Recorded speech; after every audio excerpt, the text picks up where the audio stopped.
আসসালামু আলাইকুম, কেমন আছেন সবাই? আশা করছি যে যেখানে আছেন সবাই ভালো আছেন। আলহামদুলিল্লাহ আমরাও ভালো আছি। দুই বউয়ের সংসারে সবাইকে স্বাগতম। তো সকাল সকাল ঘুম থেকে উঠে পড়েছি ফজরের পরে যদিও না, আরও অনেকটা পরেই উঠে পড়েছি, মানে 8:30 9টার দিকে উঠেছি, কারণ মেয়ের কোচিং আছে। আর যার কারণে একটু তড়িঘড়ি করে দুজনে মিলে নাস্তাটা বানিয়ে নিচ্ছি। ছোটো বউ এখানে আলু কেটে আলু ভাজিটা বসিয়ে দিয়েছে, আমি তার আগে আটাটা কাই করে নিয়ে রুটি বানাচ্ছি।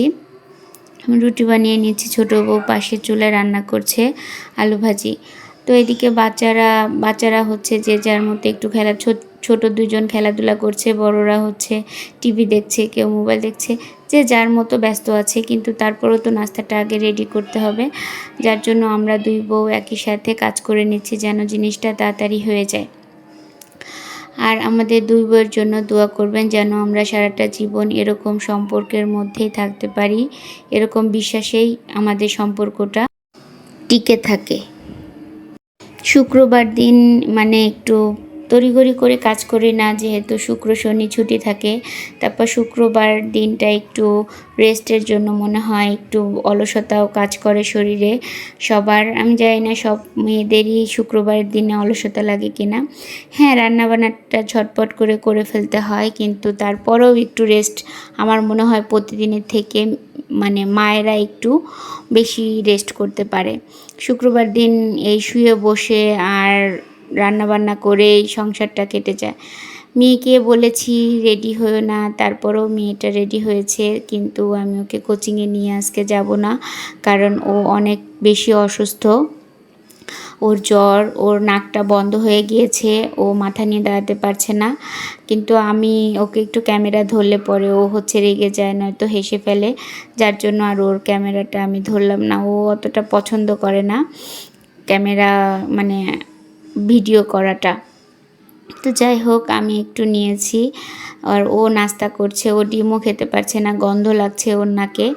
যেহেতু জ্বর হয়েছে সেই জন্য গিলতেও পারছে না, গলাটা অনেক বেশি ব্যথা হয়ে গিয়েছে। তো বেশ কতগুলো রুটি সেঁকে নিচ্ছি আমরা, আর হচ্ছে এক এক করে সবাইকে খেতে দিব। আমার ছেলে তো খুবই পেটুক একটা ছেলে, ওর খুব প্রচণ্ড ক্ষুধা লাগে, ও ক্ষুধা সহ্য করতে পারে না। একটু দেরি হয়ে গেলেই ফ্রিজে যদি রুটি থাকে সেই রুটিটা সে একা একাই ছেঁকে নিয়ে ডিম পোস্ট করে খেয়ে ফেলবে, একদম আমার শ্বশুরের মতো। তো বলে না মানুষ যে রক্তে কথা বলে, একদম রক্তে সত্যিই কথা বলে, রক্তের একটা টান আছে।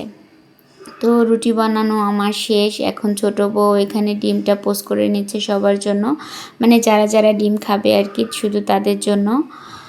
আর যদি আমাদের ভিডিওটা ভালো লাগে তাহলে অবশ্যই লাইক, কমেন্ট এবং সাবস্ক্রাইব করে শেয়ার করে দিবেন, যেন আমাদের একটু উপকার হয়। আপনাদের সামান্য একটু উপকারের আমাদের অনেক কিছুই হবে হয়তো। আর যেহেতু আমরা নতুন, সবাই সবাইকে সাপোর্ট করব, আর ইনশাল্লাহ আমরা সবাই এগিয়ে যাব। তো আজকের ভিডিওটা এ পর্যন্তই, আর বেশি বাড়াবো না।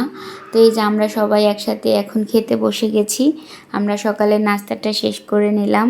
আর বাদবাকি সারাদিন কি করলাম আজকে অন্য একটা ভিডিওতে দেখাবো। তো আজকের ভিডিওটি